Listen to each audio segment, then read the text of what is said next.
Hey folks, welcome back. This is Jason James, as always, for Polarization Nation Media. And in this presentation, I want to talk to you about Freemason head wounds, Hiram Abif, and the next assassination hoax.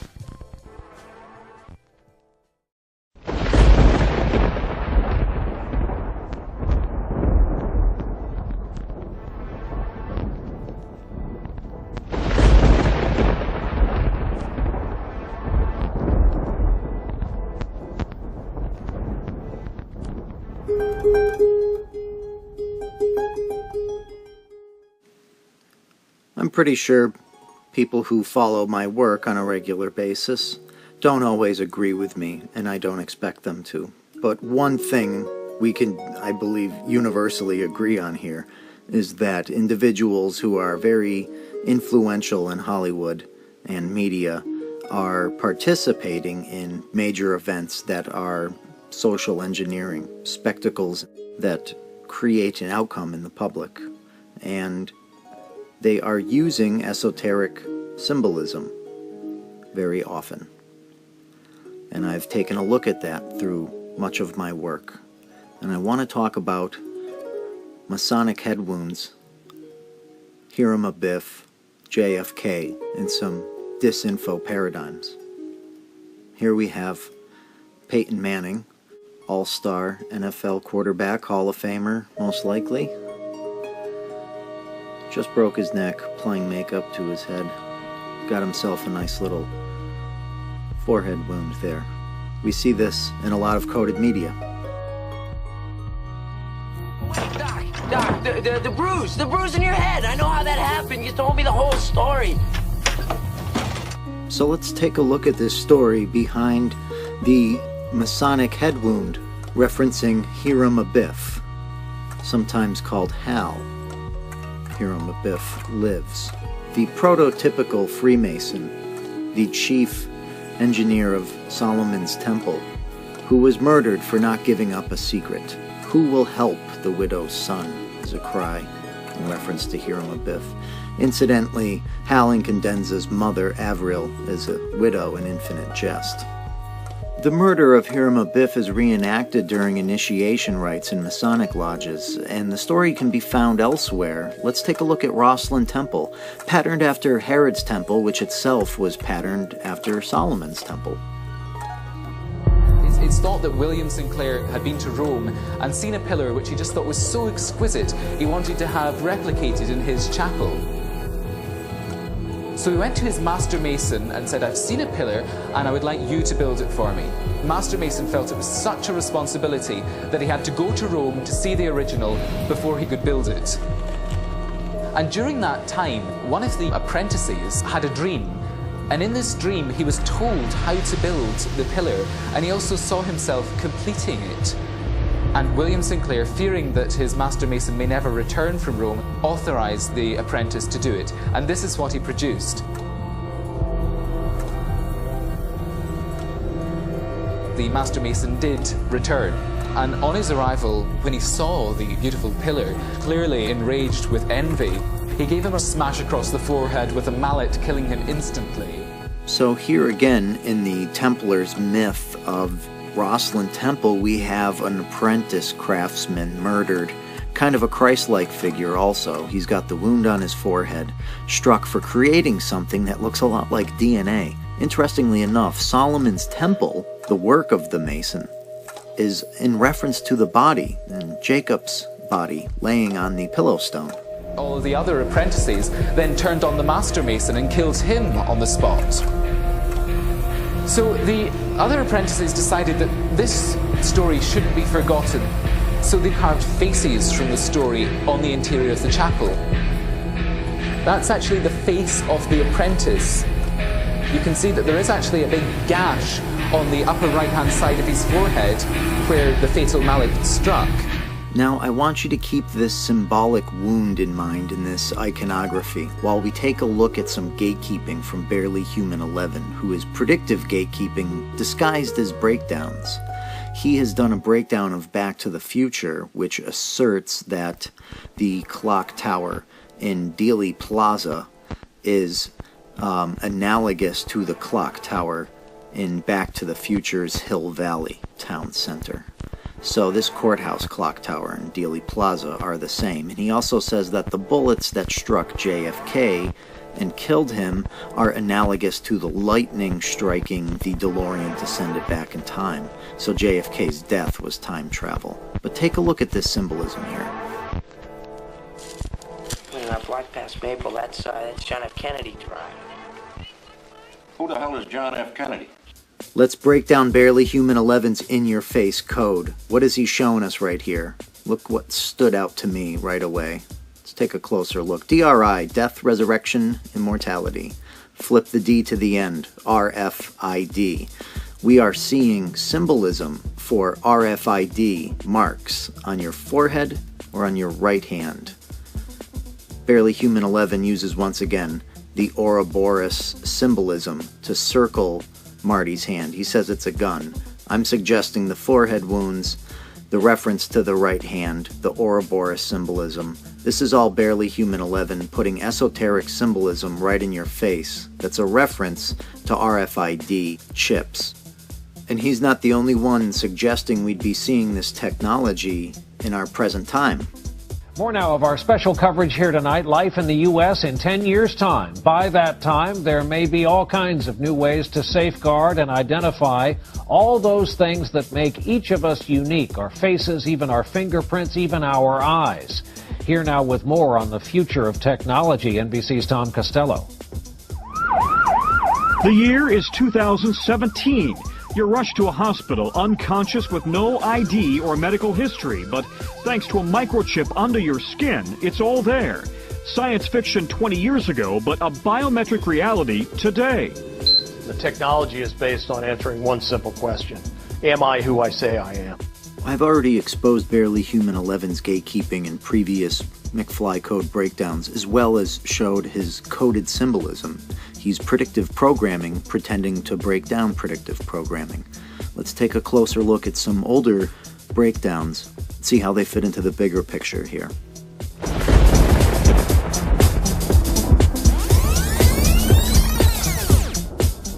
A couple years ago, I came across a video on YouTube by Barely Human 11 that suggested there was 9/11 symbolism in the film Back to the Future. At first I was impressed, but then I came to see this breakdown as coded predictive programming itself with a deeper layer. Take a look at this scene here. Where is Marty looking when he says Doc's gonna be shot?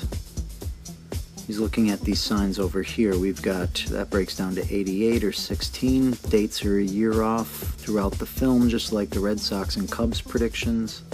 So Marty says that Doc Brown is going to be shot by terrorists, not in 2001, 9/11. No, he's referring to our present time here. The photo map there seems to suggest that back in 1 hour, maybe it's 1 hour off. Doc Brown is raising his hands in the air. Trayvon Martin style hands in the air. Grand hailing. Trayvon, fake assassination. Doc Brown, Barack Obama. They might all be connected. Let's take a look at some more footage here from Barely Human 11.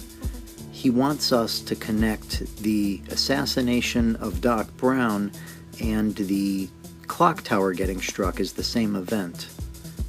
And right here, he uses some interesting symbolism, and it's actually a code right in your face. So let's take a closer look at that. He wants you to associate the Twin Pines Mall with the two towers of 9/11, and note how Marty is paused here in his breakdown. We're going to get back to that. These two Twin Pines with the lights out on top. Curious. It reminds me of this scene from I, Pet Goat 2 with the pyramids crumbling. The third eye, or the top of the pyramid, being destroyed. The lights are out on those pyramids. Do they represent something else? Then he inverts this picture and uses the Ouroboros and puts up two 9/11s on the screen next to the word twin, and then the colors invert from green to red. Watch that. See that right there? Look how Marty is positioned here with his legs crossed like that. That is indicative of the Hanging Man Tarot. In the beginning of the film, we see Marty indicative of the fool, or le mat, but esoterically, the hanged man here is the human spirit which is suspended from heaven by a single thread. Wisdom, not death, is the reward for this voluntary sacrifice, during which the human soul, suspended above the world of illusion and meditating upon its unreality, is rewarded by the achievement of self-realization. Marty is the hanged man here. Inverted. Two 9/11s, a twin 9/11, Ouroboros symbolism.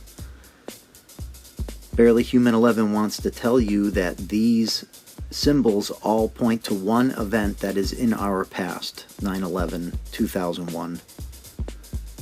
I'm telling you, the symbolism says there's two attacks. Let's take a look at another breakdown that seems to code something here. Barely Human 11 uses arrows often to mislead us. He's pointing us at the remote control here. But look at the screen. We have twin pines and a Roman numeral 2, and then a flicker on the screen, and we have the sun blocked out, or maybe a pyramid with the top removed. Yeah, if we take a closer look, we see that Barely Human 11 is putting on the screen esoteric symbolism and some clues that he doesn't talk about in the breakdowns. So you think you're watching a breakdown, but you're actually getting coded predictive programming. And right here, he wants us to associate these two events as one event, 9/11. I'm telling you, the symbolism says there's going to be two 9/11s, a gun, or an RFID chip. Did Doc Brown hit his head on the toilet, or is he initiate? Did JFK get shot? That's a question I want to ask here briefly. Take a look at that footage, how it's spliced here. We're going to look at the Zapruder film. I know that this film has been analyzed by hundreds and thousands of people, I believe, but I just want to briefly take a look at this. This guy standing here with his legs splayed open is going to close his legs in an instant. You can see how the film there at the beginning is kind of spliced. Now here we see allegedly JFK, Jackie O. Is that JFK or is that a doll? And is someone getting shot in this footage here? It's grainy, it's kind of out of focus, you can't see a lot of detail. This figure doesn't seem to really move until Jackie O seems to kind of manipulate him. After he's allegedly shot, she jumps onto the back of the limo or picks something up, hands something maybe to the Secret Service guy. So is that JFK or a doll? I'm not sure. I'm not sure we can really be confident one way or the other here based on this footage. Certainly not. I don't consider this to be very reliable evidence. Also, could they fake a shot like that on a dummy or a live person? Of course they can. Hollywood has been using squibs to create the effect of explosive gunshots. This is an infamous scene in which the first time a mainstream Hollywood film used explosive squibs on a human body to mimic gunshots. So this was a kind of special effects first for Martin Scorsese and The Godfather. That was in '73. But since '73, Hollywood has repeatedly shown kind of unrealistic gunshot effects in which there's an explosion outward where the bullet enters the body. And generally, you're not going to see anything like that unless the bullet exits the body.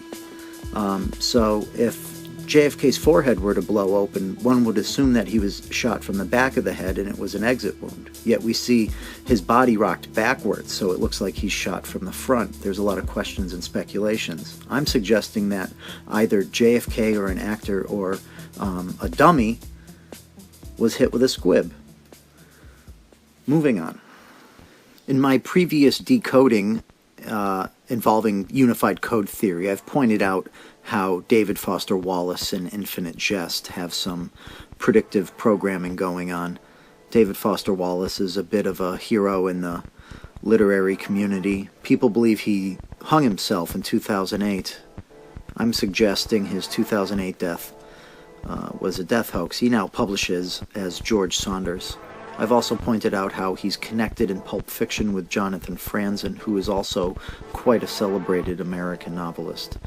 Mr. Wallace is after his Franzen suitcase. That's the entire motive for most of the storyline. I've pointed out in the past how some excerpts from Wallace's Infinite Jest point towards a kind of staged alien invasion. There's some symbolism there where street lamps look like Martian vessels attacking from a video game. And I think we can see that here in the McFly Code. Infinite Jest isn't done there. There's a scene where a man goes crazy trying to break down predictive programming in an episode of MASH and loses his mind. Here we see that someone's got a poster of Rush Limbaugh before the assassination. This novel is from the mid-90s. It alludes to the future. We're in the future. This is the present time. The future is now. This is what they're talking about right now. Assassination codes. It was a very difficult time, and it was really a testimonial to the popularity of Tim and the power of television. That I can't tell you how many people afterwards came to me and said, I was in an airport in Salt Lake City, and the entire airport came to a halt and watched television because they felt so attached. And then we had that astonishing memorial service in Washington, D.C. Brokaw here is Kennedy duping Center, delight in a coded memorial for the Tim Russer death hoax. Back to the Future wasn't just 16 years ahead of time, it was 30 years ahead of time. They show us the re-election of Barack Obama and things from our current time period now. What does this have to do with the David Bowie music video? I've broken this down in the past. We can see David Bowie here in the Trent Reznor remix, I'm Afraid of Americans, has Trinity walking by. This video came out 3 years before the first Matrix film, and there's Trinity. And here is Bowie chomping on his Matrix steak. So he's made a deal to play a game in the Matrix. Johnny is an American. He's afraid of Americans. Jihadi John is in America. Trent Reznor could be kind of looking like a Guy Fawkes mask, but he also strongly resembles Alan Rickman as Snape. Here at the end of the music video, we have a group of people marching here, and there's a zombie-like black man with a missing tooth. Eerily similar to Goldie Wilson, maybe. Considering the interconnectedness of all this predictive programming and the symbolism of mass shootings and terrorism in the David Bowie video, which was heavily censored and I had to highly edit it, I wouldn't be surprised to find out that much of this stuff is all referencing the same event, coming event.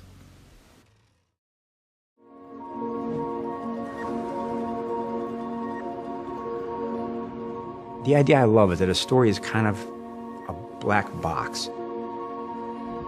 And you're going to put the reader in there. She's going to spend some time with this thing that you have made. And when she comes out, what's going to have happened to her in there is something kind of astonishing. You know, it feels like the curtain's been pulled back and she's gotten a glimpse into a deeper truth. As a story writer, that's not as easy as it sounds. As I've said before, George Saunders here is actually David Foster Wallace, a master of fiction, and he's talking about his craft here. While he does so, take a look at the images in the smoke coming out of Pandora's box. We have a couple laughing riding in a car, and then a black man laughing. Then some flashing lights, and we're told to always keep our eyes open. I thought this was curious. Take a look.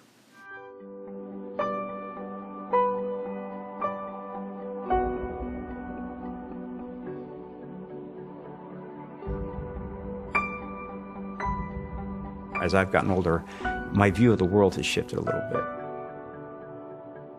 I find life so beautiful and also so hard to pin down, you know.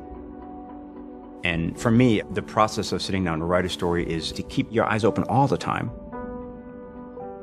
to keep yourself mystified and to say, this thing defies systemization. It really does. Every story is different. You arrive at it with your tools from the last story, and it says, no. We are all seeing through that. Don't pull out those old tricks on me. You go out in the world, see what it is. It's just as fresh now as it was when you were 18. Go out there and experience it. Come back in befuddled, and then try. That was a short video on the craft of writing with George Saunders from Red Glass Pictures, executively produced by Ken Burns. Saunders is known for his short stories and essays. His debut novel is coming out shortly, Lincoln in the Bardo, in the second week of February this year. This involves Lincoln and the death of his son. It's kind of a metaphysical and supernatural, mystical, and historical novel in which Lincoln enters into the Bardo. The Tibetan Book of the Dead calls the Bardo the kind of interim state before you go into the afterlife.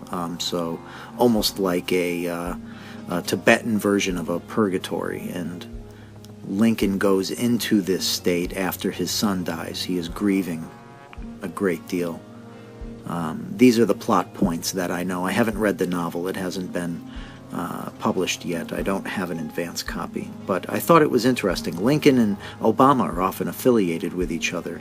So we have a President Lincoln going into the afterlife, or the underworld, so to speak. So could Lincoln's son who dies be Obama? Could Lincoln be Obama? I don't know.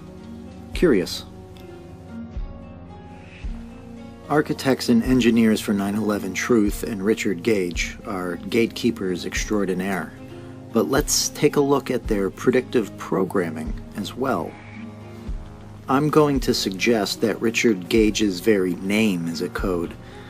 Their logo is a code, and there is a kind of fake debate going on that codes some predictive programming.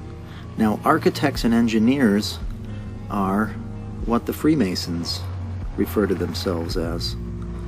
The prototypical architect, Hiram Abif, is murdered after being attacked 3 times in Solomon's Temple, once in the east, then the south, and then the west exits.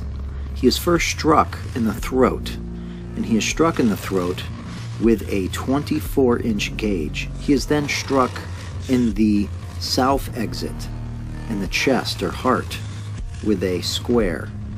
The death blow comes in the west exit of Solomon's Temple, where he is struck with a mallet on the head. Voice, courage, intellect, these deaths culminate in the death of the light that is Hiram Abif. Here we have a Randy Macho Man savage wannabe using hand gestures, language, and douchebag shades. Been around 42 times.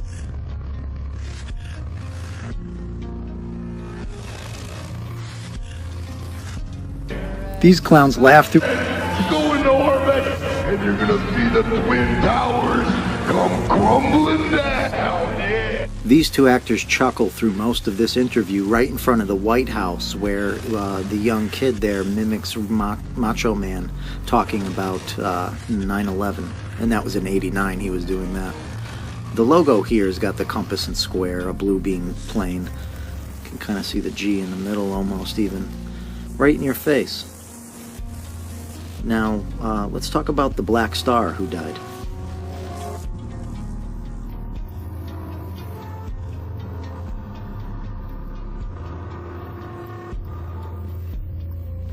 The Wachowskis' material throughout their au revoir is quite coded. I've taken several looks at this one particular chapter called World Record in Animatrix, which came out in 2003, I believe. Here we have an athlete, a Black Star, who is seeing the codes. He kind of wakes up to the Matrix and is taken down by the agents right as he's crossing the finish line. I think this is interesting. I've shown how this character is indicative of Dr. Dre and Kanye, Kendrick Lamar, maybe even Barack Obama. Could the finish line here be symbolic of the end of his run, his 8 years? Also, our black star here ends up in the hospital after getting taken down at the finish line, and he has the Hiram Abif Freemason head wound there, and he's playing with his nuts in the wheelchair. We've got the Ouroboros wheelchair wheel, you can see it right there, and the Chinese medicine balls from Boys in the Hood is also indicative of planting seeds, and we can see Black Power fist rising right there, and some sevens in the hallway.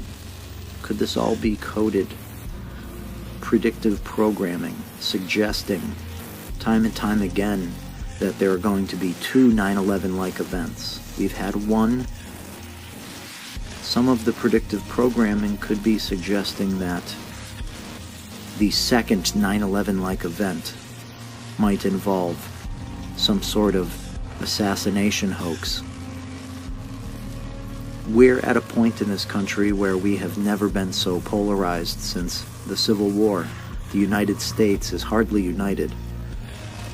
I've spoken for a couple years now about manufactured divide along racial lines and how the media is exacerbating this problem. This would be a perfect opportunity to manufacture some more chaos and divide. And it wouldn't be the first time. The song remains the same. Good evening. Dr. Martin Luther King, the apostle of nonviolence in the civil rights movement, has been shot to death in Memphis, Tennessee. Police have issued an all-points bulletin for a well-dressed young white man seen running from the scene. Officers also reportedly chased and fired on a radio-equipped car containing 2 white men. Dr. King was standing on the balcony of a second-floor hotel room tonight when, according to a companion, a shot was fired from across the street. In the friend's words, the bullet exploded in his face. Police, who have been keeping a close watch over the Nobel Peace Prize winner because of Memphis' turbulent racial situation, were on the scene almost immediately. They rushed the 39-year-old Negro leader to a hospital where he died of a bullet wound in the neck. Police said they found a high-powered hunting rifle about a block from the hotel, but it was not immediately identified as the murder weapon. Mayor Henry Loeb has reinstated the dusk-to-dawn curfew he imposed on the city last week when a march led by Dr. King erupted in violence. Governor Buford Ellington has called out 4,000 National Guardsmen, and police report that the murder has touched off sporadic acts of violence in a Negro section of the city. In a nationwide television address, President Johnson expressed the nation's shock. America is shocked and saddened by the brutal slaying tonight of Dr. Martin Luther King.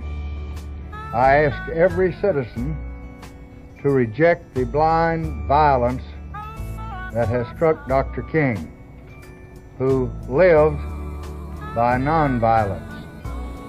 Dr. King had returned to Memphis only yesterday, determined to prove that he could lead a peaceful mass march in support of striking sanitation workers, most of whom are Negroes. Dr. King had this to say last night about the situation in Memphis. There was shock in Harlem tonight when word of Dr. King's murder reached the nation's largest Negro community. Men, women, and children poured into the streets. They appeared dazed. Many were crying. The young Negro said Dr. King didn't really have to go back to Memphis. Maybe he wanted to prove something. From Martin Luther King to Rodney King. From Black Lives Matter to Donald Trump supporters draining the swamp. From Obama's slick rhetoric to the utter stupidity of the far right. From Black Panthers documentaries to staged mass shootings and crimes. The media is lying. We're better than this. So if they announce something like an assassination hoax, don't you believe it for a second.